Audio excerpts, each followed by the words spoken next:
नमस्कार मित्रांनो, मी गीतेश गावकर तुमच्या सगळ्यांचं स्वागत करतोय पाऊस भरल्या ब्लॉगमध्ये। तर मित्रांनो, आज पडलो पाऊस, तास नदी गेला पाणी म्हणून आम्ही बघूक चाललो। तर मित्रांनो बघू शकतास पाणी कशा प्रकारे इला एकदम खदुळा। या साईडला कडे लाकडा सुद्धा लागली आहेत वावाने येऊन।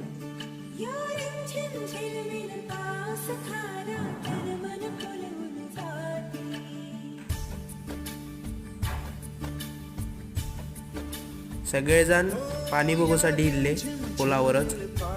आता बघा साकवा कडे बघू शकतास, इकडे रस्त्यावर सुद्धा पाणी इल्ला। रस्तो दिसतच नाही होतो। तर मित्रांनो आजच्या ब्लॉग मध्ये एवढाच, भेटूया पुढच्या मिनी ब्लॉग मध्ये। तोपर्यंत टाटा बाय बाय।